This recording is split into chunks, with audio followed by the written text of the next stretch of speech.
The zombies in this film, released in 2025, are not just fast, but so fast that they can catch a running airplane within minutes. Not only this, some zombies have also become a little smart.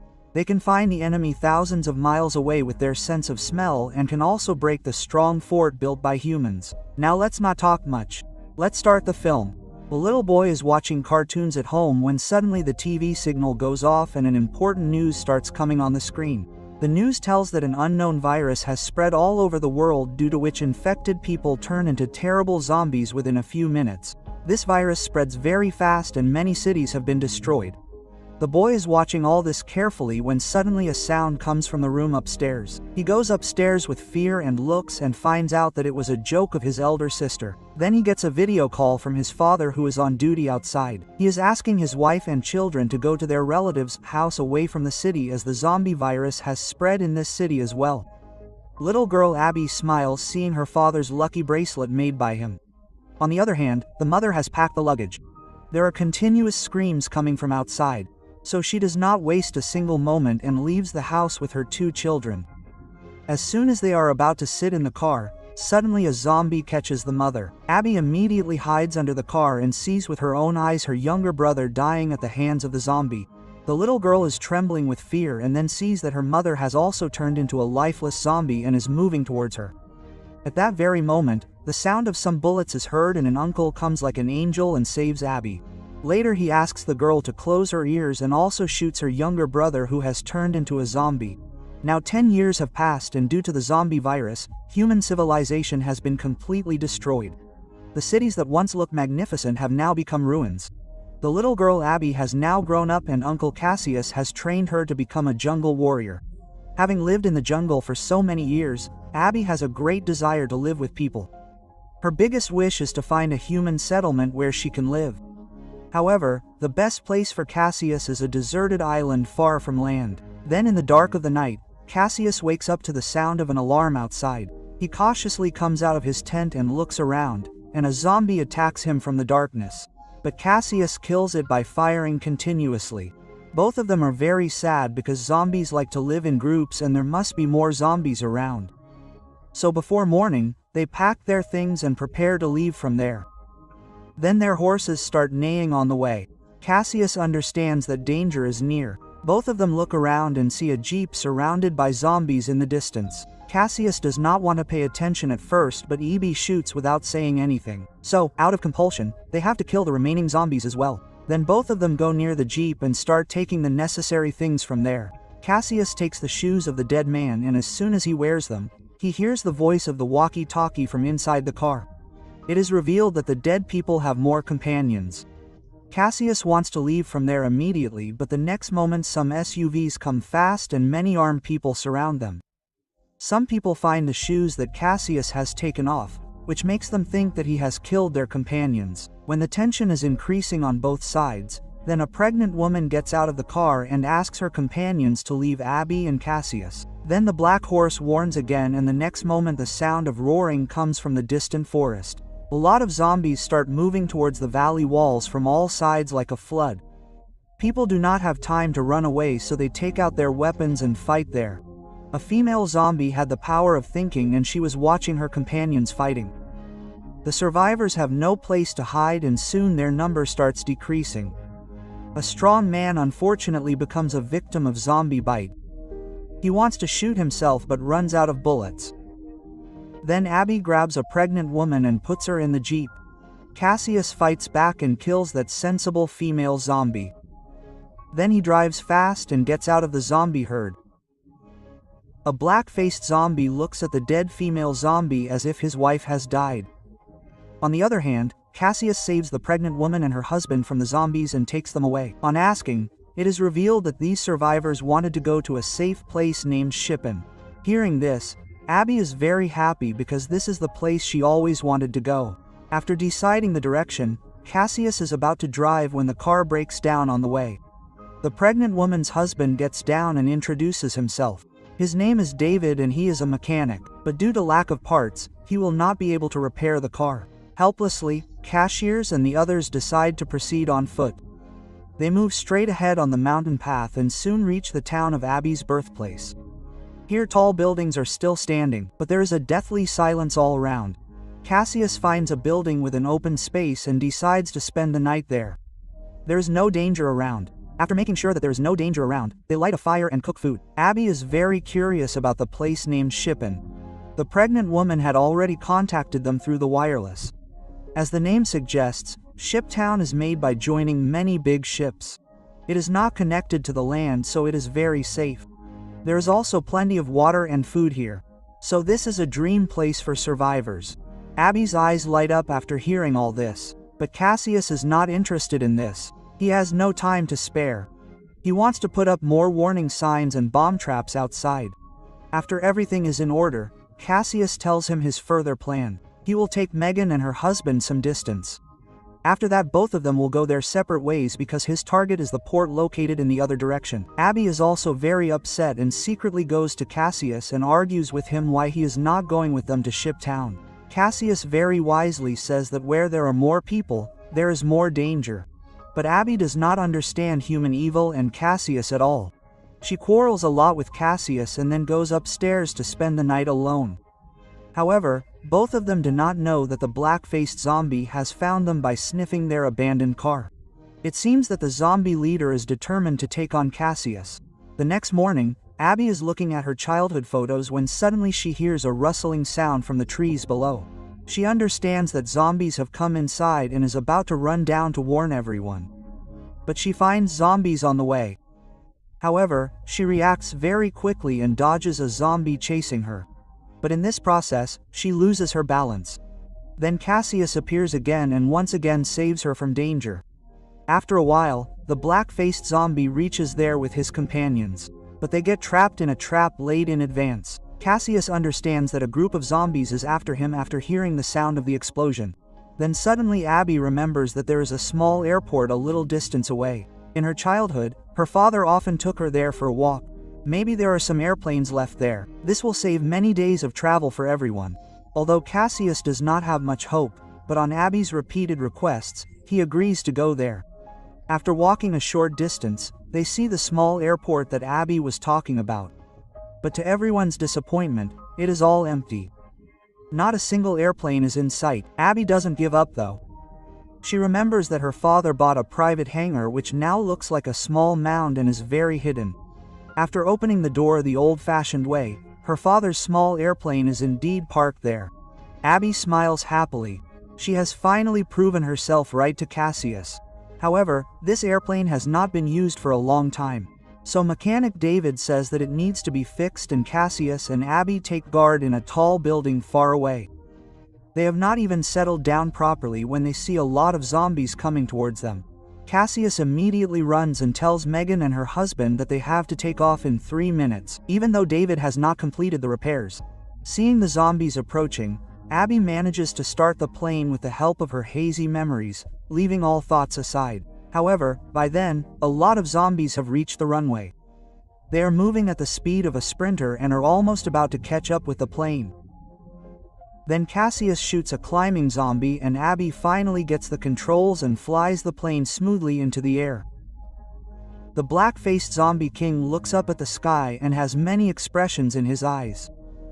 Everyone on the plane is very happy because they will soon reach Shiptown directly, but the next moment smoke starts coming out of the tail of the plane and then it starts falling straight to the ground. Thankfully, they are very lucky. The plane was not at a high altitude and it had slowed down due to several collisions. The 4 people only get minor injuries, but the plane is no longer usable. They have to proceed on foot. They reach an abandoned railway station. After making sure that there are no zombies around, Cassius decides to spend the night there.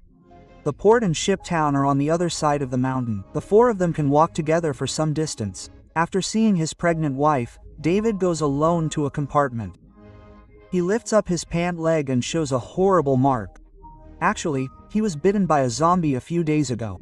David knows that he will soon become a zombie, so he wants to shoot himself. But thinking about his future wife, he gives up this idea. The next morning, Cassius finds something strange in David. Seeing the opportunity, he lifts up his pant leg and sees the mark of a zombie bite.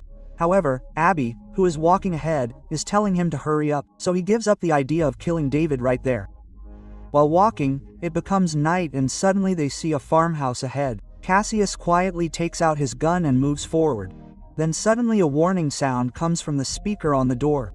On confirming that there is someone inside, Abby calmly moves forward and says that she has no bad intentions. When they come to know that there is a pregnant woman with them, the doubt of the house owner is dispelled. After collecting all the weapons, the old man hospitably invites everyone inside the house. They had installed solar power and a rainwater filtration system here. Abby is finally able to take a hot bath. After eating a delicious dinner, Cassius charges his laptop. It has photos of him with his wife, one of which is from the time when his wife was pregnant. After looking at the photos, Cassius goes to Megan and says that he has changed his mind. He will first take her to Shiptown. Then he will look for the port with Abby. Then the owner of the house gives everyone alcohol, and after so many days everyone gets a chance to sit comfortably and talk.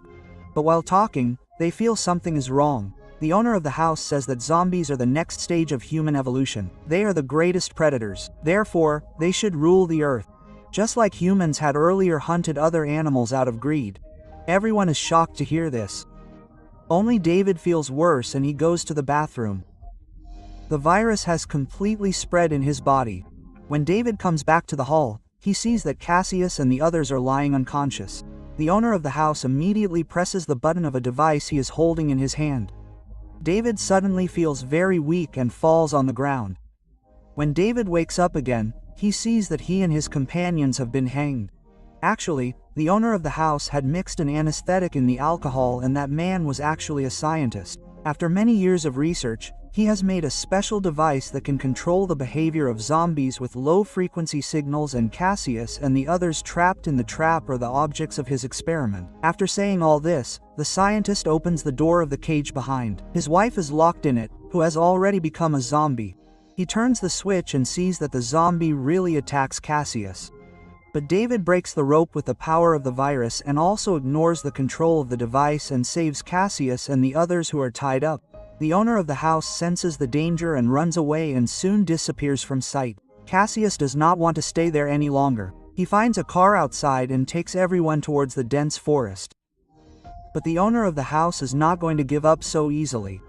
He controls the zombie herd with his device and makes them chase him. Cassius keeps increasing the speed of the car, but the road ahead was closed. Now they have no choice but to escape on the bike. David knows that he does not have much time, so he decides to stay behind and stop the zombies. After talking to his wife, he musters courage and enters the zombie herd. However, this stops the zombies' pursuit only for a short while. Cassius fights back with Megan in his arms. When the zombies are about to reach them, they suddenly see a human checkpoint.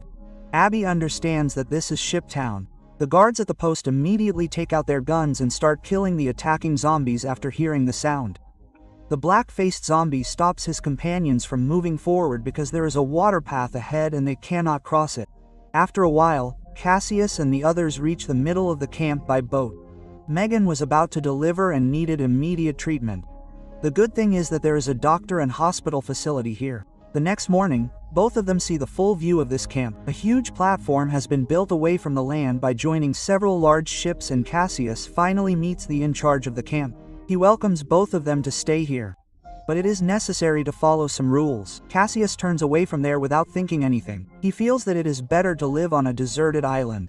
But Abby has decided to stay here. She has a great desire to live with her peers. Both of them have a big fight over this matter. Then the doctor comes and tells that Megan has given birth to a daughter. But due to excessive bleeding, she may not be able to live much longer. Cassius is saddened and immediately runs to the hospital room. Megan has become very weak and she wants to hand over her newborn daughter to Cassius and wants her to grow up like Abby. Thinking about his dead wife, Cassius finally agrees to Megan. He knows that now another responsibility has come on his shoulders. On the other hand, Abby has a lot of fun for the first time by roaming around with a handsome boy. She had never imagined that so many people can sit together and drink alcohol and dance to beautiful music. Therefore, her intention to stay here becomes even stronger. After the fun, Abby accidentally sees that handsome boy secretly going to a cabin. She goes inside curiously and looks inside and finds that the cabin is full of wires and bombs. A wireless switch is glowing separately. Then that boy comes running and tells that they have planted bombs under the ship town. If this place is ever in danger, people will escape through the secret passage and blow it up, but neither of them has any idea that this day will come so soon. The mad scientist's anger is not calmed and he joins hands with the black-faced zombie king through his control device. With the scientist's help, Shiptown's natural water defense is rendered useless. A lot of zombies soon enter the Shiptown camp from underwater or with the help of boats. Many of the people who survive the sudden attack are killed instantly, and those who have nowhere to hide end up becoming zombie food. Cassius is worried about Abby and goes looking for her in the opposite direction of the crowd. He moves forward killing zombies and finally finds her fighting on the deck. Perhaps in excitement he accidentally bumps into a zombie and falls down. The scientist who wanted revenge now appears. He finally gets a chance to take revenge. But Cassius does not give up. He grabs the scientist's hand and hits it hard, causing the fragile device to break instantly. The poor old scientist soon falls prey to the zombies after losing his power to control the zombies. The good thing was that the camp already had an escape route. Many survivors reach the other side of the river through a tunnel. When they are about to activate the bomb, the handsome guy tells them to wait because Abby is still on the boat. Cassius kills the zombie king with an oar while running away. Abby accidentally sees a bracelet on the zombie's hand. Isn't it the one she made for her father with her own hands? But the girl does not have time to think and Cassius forcefully pulls her into the tunnel. The handsome guy immediately presses the wireless remote when he sees the two running away and the entire ship immediately turns into a fireball. However, the fight is not over yet. The camp leader comes out holding his neck because he was bitten by a zombie in the fight. Before the virus spreads, a black-faced zombie attacks him.